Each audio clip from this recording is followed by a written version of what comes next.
Hello, welcome to my channel. मैं हूँ doctor Neeru Chaudhary और हम पढ़ रहे हैं डिस्कनेक्शन, जिसके अंदर हमारी गाइडलाइंस जो है वो हमने कंप्लीट कर ली है।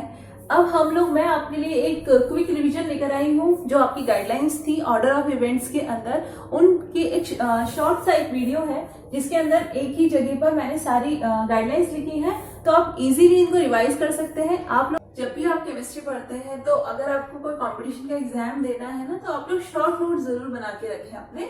तो जो भी आपकी यूनिट होती है कंप्लीट, आपको उसमें साथ में ही बना लेना है, नहीं तो क्या होता है फिर बहुत सारा हो जाता है, तब नहीं बन पाता। तो साथ के साथ ही बना लीजिए, ठीक है ना। देखिए, गाइडलाइन फर्स्ट के अंदर क्या था, हमें जो भी कोई टारगेट मॉलिक्यूल दिया जाता है, हमने कहा था टारगेट मॉलिक्यूल जो भी हमें सिंथेसाइज इसका प्लान करना है वो हम टारगेट मॉलिक्यूल उसको कहते हैं। तो जो टारगेट मॉलिक्यूल हमारा है उसमें हमें सारे ग्रुप्स को पहले देखना है कि ग्रुप्स किस टाइप के हैं, ठीक है। तो हम उस ग्रुप को डिस्कनेक्ट करेंगे जिसको अगर हम फिर से प्लेस करें तो जो भी ग्रुप वहां पे पहले से लगा हुआ है वो उसको प्रॉपर ओरिएंटेशन में डायरेक्ट करे, ठीक है ना। तो हमने कहा था कि इस तरीके का अगर है तो हम इसको ग्रुप को डिस्कनेक्ट करते हैं, क्योंकि ये क्या होता है, इलेक्ट्रॉन विड्रॉइंग ग्रुप होता है, मतलब डीएक्टिवेटिंग ग्रुप होता है। तो अगर हम इसको हटाते हैं तो ये वाला ग्रुप जब इसको हम फिर से लगाएंगे तो इसको डायरेक्ट करेगा, ठीक है। उसके बाद में हमारा था कि हम क्या करते हैं, डिस्कनेक्ट करते हैं सबसे पहले मोस्ट इलेक्ट्रॉन विड्रॉइंग ग्रुप को। हम सबसे पहले मोस्ट इलेक्ट्रॉन विड्रॉइंग ग्रुप को डिस्कनेक्ट करते हैं। हम ये कहें कि सबसे पहले करते हैं जिसको डिस्कनेक्ट, उसको सिंथेसाइज के दौरान सबसे लास्ट में इंट्रोड्यूस करते हैं। ये दोनों बातें आपको समझ में आनी चाहिए।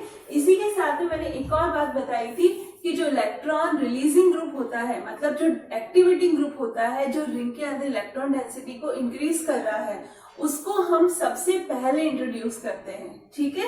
तो ये दोनों ही पॉइंट्स है कि सबसे पहले हम डिस्कनेक्ट किसको करते हैं, इलेक्ट्रॉन विड्रॉइंग ग्रुप को, जबकि अगर हम इलेक्ट्रॉन रिलीजिंग की बात करेंगे तो उसको सबसे लास्ट में डिस्कनेक्ट करेंगे, ठीक है। आप एक पॉइंट को याद रखिए, तो दूसरा उसका जस्ट रिवर्स है, ठीक है ना। तो ये हो गया, अगर आपके सामने ये कंपाउंड है तो हम सबसे मोस्ट इलेक्ट्रॉन विड्रॉइंग ग्रुप को जब हम डिस्कनेक्ट करेंगे तो मोस्ट इलेक्ट्रॉन विड्रॉइंग ग्रुप ये है, क्योंकि इसका भी क्या लग रहा है, प्लस आर लग रहा है, इसका तो कुछ नहीं लग रहा है, इसका तो केवल प्लस आई ही लग रहा है, लेकिन इसका भी क्या लग रहा है, इसका प्लस एच लग रहा है, ठीक है ना। आप लोगों को सारे इफेक्ट्स देखने आने चाहिए कि बेंजीन रिंग के ऊपर जो भी कोई ग्रुप लगा हुआ है उसका किस तरीके का इफेक्ट है। मैंने आपको सेकंड नंबर की वीडियो के अंदर बताया था कि प्लस आर माइनस आर आप किस तरीके से देखते हैं, ठीक है। तो अब ये हो गया आपका। उसके बाद है गाइडलाइन 3। गाइडलाइन 3 के अंदर क्या है कि जो फंक्शनल ग्रुप होता है कोई भी, तो हम उसको क्या कर सकते हैं, उसका इंटर कन्वर्जन कर सकते हैं। इंटर कन्वर्जन करने से उसका जो डायरेक्टिंग इफेक्ट है वो चेंज हो जाता है। जैसे कि मान लीजिए यहाँ पे ये ग्रुप लगा हुआ है, तो अभी तो ये ऐसा है कि अगर मैं इसको यहाँ से डिस्कनेक्ट करती हूँ तो क्लोरीन को जब मैं फिर से लेकर आना चाहूंगी, क्लोरीनेशन करूंगी बेंजीन रिंग का, तो ये ग्रुप इसको यहाँ पे नहीं आने देगा, क्योंकि ये कैसा ग्रुप है, डीएक्टिवेटिंग ग्रुप है। ये कैसा है, डीएक्टिवेटिंग है। तो ये रिंग को इसको यहाँ पे तो नहीं आने देगा क्योंकि ये इलेक्ट्रोफाइल है। मैंने आपको कुछ पॉइंट्स बताए हैं, जैसे कि बेंजीन रिंग जो होती है इलेक्ट्रोफिलिक सब्स्टिट्यूशन रिएक्शन देती है। कोई भी इलेक्ट्रोफाइल आएगा और जो भी यहाँ हाइड्रोजन होगा उसको सब्स्टिट्यूट कर देगा। तो ये जो ग्रुप है ये इसको डायरेक्ट नहीं करेगा प्रॉपर ओरिएंटेशन में, क्योंकि ये तो डीएक्टिवेटिंग ग्रुप है, ये तो मेटा डायरेक्टिंग होता है। ये भी मैं आपको सेकंड वीडियो में बता चुकी हूँ, तो आप लोग इसको देख सकते हैं। ये हो गया आपका। तो हम क्या करते हैं, इसका फंक्शनल ग्रुप इंटर कन्वर्जन करते हैं। जब हम इसका इंटर कन्वर्जन करेंगे तो ये CH3 में हम इसको कन्वर्ट कर लेते हैं। उसके बाद में हम इसको डिस्कनेक्ट करते हैं ताकि जब हम इसको फिर से लेकर आए तो CH3 उसको प्रॉपर ओरिएंटेशन में डायरेक्ट कर सके, क्योंकि CH3 क्या लगता है, हाइपर कॉन्जुगेशन, जो कि रिंग के ऊपर ऑर्थो और पैरा के ऊपर इलेक्ट्रॉन डेंसिटी को इंक्रीज करता है, ठीक है। तो कोई भी इलेक्ट्रोफाइल इजीली पैरा पे आ सकता है। नेक्स्ट है आपकी गाइडलाइन फंक्शनल ग्रुप। कई बार क्या होता है, कुछ इस तरीके के कॉम्बिनेशन होते हैं जिसको हम लोगों के लिए थोड़ा सा मुश्किल होता है।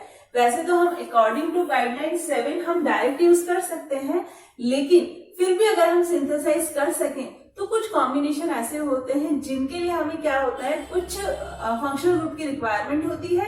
हम उनको प्लेस करते हैं और जब हमारी रिक्वायरमेंट खत्म हो जाती है, जो बॉन्ड हमें बनाना था वो बन जाता है, तो हम उस फंक्शनल ग्रुप को रिमूव कर देते हैं। जैसे कि आपके सामने ये दो ग्रुप एल्काइल ग्रुप लगे हुए हैं जो कि एक दूसरे के किस पे है, मेटा पर है। जबकि आप जानते हैं, अभी अभी मैंने बताया है कि इसका क्या लगता है, हाइपर कॉन्जुगेशन। तो हाइपर कॉन्जुगेशन से ऑर्थो और पैरा डायरेक्टिंग होता है। अगर हमने इसको यहाँ पे लगाया तो ये ग्रुप यहाँ पे तो कभी भी नहीं आ सकता, या तो ये ऑर्थो पे आएगा या फिर ये पैरा पर आएगा, तो मेटा पे हमें चाहिए। तो इसलिए हमने इसमें क्या करा था, एक NO2 ग्रुप को इंट्रोड्यूस करा था, नाइट्रेशन किया था, फिर उसका फंक्शनल ग्रुप इंटर कन्वर्जन करके हमने NH2 में कन्वर्ट किया और फिर उसके बाद में हमने इसको एल्काइल ग्रुप को लेकर आए। फिर जब हमारा काम खत्म हो गया तो जब हमें NH2 को रिमूव करना होता है बेंजीन रिंग से, तो हमारे लिए बेस्ट ऑप्शन है कि हम उसका डायसोटाइजेशन कर दें और फिर उसका रिडक्शन कर दें। ठीक है ना। क्या कहा मैंने, अगर हमें NH2 को रिमूव करना होता है बेंजीन रिंग पे से, तो हम उसका क्या करते हैं, डायसोटाइजेशन करते हैं और फिर उसका हम रिडक्शन कर देते हैं। ठीक है। तो जो भी पॉइंट्स मैंने आपको ड्यूरिंग 3 वीडियोस बताए हैं, एक एक स्टेप आप लोगों के लिए बहुत इंपॉर्टेंट है, क्योंकि हर स्टेप की जो रिएक्शन है वो आपको जरूर से याद रखनी है। ठीक है। नेक्स्ट है आपका गाइडलाइन 5। गाइडलाइन 5 के अंदर आपको अवॉइड करना है कुछ ऐसे सीक्वेंसेस कि मान लीजिए आपके सामने ये कंपाउंड है, इसके अंदर हम चाहें तो अकॉर्डिंग टू गाइडलाइन 2 हमको डिस्कनेक्ट करना चाहिए था इसको, लेकिन हम इसको डिस्कनेक्ट नहीं करते हैं, क्योंकि इसके रहते हुए जब हम इसका नाइट्रेशन करेंगे इस बेंजीन रिंग का, तो इसका क्या हो जाता है, ऑक्सीडेशन हो जाता है। तो उस कंडीशन में हम इसको डिस्कनेक्ट नहीं करते हैं, हम पहले इसको डिस्कनेक्ट करते हैं, ताकि जब ये नहीं रहेगा तो हम इसका डिस्कनेक्शन करेंगे, ताकि जब हम इसको इंट्रोड्यूस करें, नाइट्रेशन करें बेंजीन रिंग का, तो ये OH उसको डायरेक्ट करे, क्योंकि OH का क्या लगता है, ऑर्थो पैरा डायरेक्टिंग इफेक्ट होता है, एक्टिवेटिंग ग्रुप है ये, इसका प्लस R लगता है, तो NO2 ग्रुप जो है इजीली यहाँ पर आ जाता है। लेकिन बात ये है कि NO2 का जब हम चाहेंगे इस यहाँ पे लेकर आना, नाइट्रेटिंग एजेंट जो होता है आपका HNO3 और H2SO4, तो उससे यहाँ पे कोई और ऐसा ग्रुप नहीं है जिसकी वजह से अनवांटेड रिएक्शन हो, मतलब किसी और का ऑक्सीडेशन नहीं होगा उससे, केवल ये यहाँ पर आएगा। उसके बाद हम यहाँ पर CH3 को लेकर आएंगे, ताकि जो हमें प्रॉब्लम पहले सीक्वेंस में हो रही थी कि हम इसको डिस्कनेक्ट पहले नहीं कर रहे, क्योंकि हम इसका ऑक्सीडेशन हो जाता है अगर हम इसको बाद में इंट्रोड्यूस करते हैं तो आपको इसको डिटेल जब आप इसका देखेंगे वीडियो तो आपको अच्छे से समझ में आएगा। अभी आज तो शॉर्ट क्लास है। ठीक है। ये हो गया गाइडलाइन 6। उसके बाद में हम कुछ ऐसे स्टार्टिंग मटेरियल होते हैं, जैसे कि बेंजीन रिंग के ऊपर क्या लगा हुआ हो, OH या फिर OR। ठीक है। अगर बेंजीन रिंग के ऊपर ऐसी कोई सिचुएशन है, OH लगा हुआ है या फिर OR लगा हुआ है, तो हम इनको डायरेक्ट ही यूज करना प्रिफर करते हैं, बजाय इसके कि इसको हम सिंथेसाइज करें। ठीक है। रीजन मैंने आपको बता दिया है। गाइडलाइन 7 के अंदर कॉम्बिनेशन भी हम कुछ इस तरीके की यूज करते हैं, जिनको हम प्रिपेयर नहीं कर सकते, बहुत ज्यादा टीडियस हो जाता है, तो हम उसको अवॉइड करते हैं, हम उसको डायरेक्ट ही यूज कर लेते हैं। जैसे कि मैंने आपको बताया था कि हम क्रिसॉल को यूज कर सकते हैं, डायरेक्ट हम यूज करते हैं क्रिसॉल को। उसके अलावा मैंने बताया था एंथ्राडेलिक एसिड होता है जिसमें COOH और NH2 ग्रुप लगा होता है, सैलिसिलिक एसिड होता है जिसमें COOH और OH लगा होता है। तो इस तरीके से कुछ ऐसे कंपाउंड्स हैं जिनको हम डायरेक्ट ही यूज करना प्रिफर करते हैं। उसके बाद गाइडलाइन 8 में क्या है कि कई बार होता है कि अगर हम किसी रिंग के ऊपर एल्काइलेशन करते हैं, तो जितने भी पॉसिबल ऑर्थोपैरा पोजीशन होती है उन सबके ऊपर ही एल्काइलेशन हो जाता है।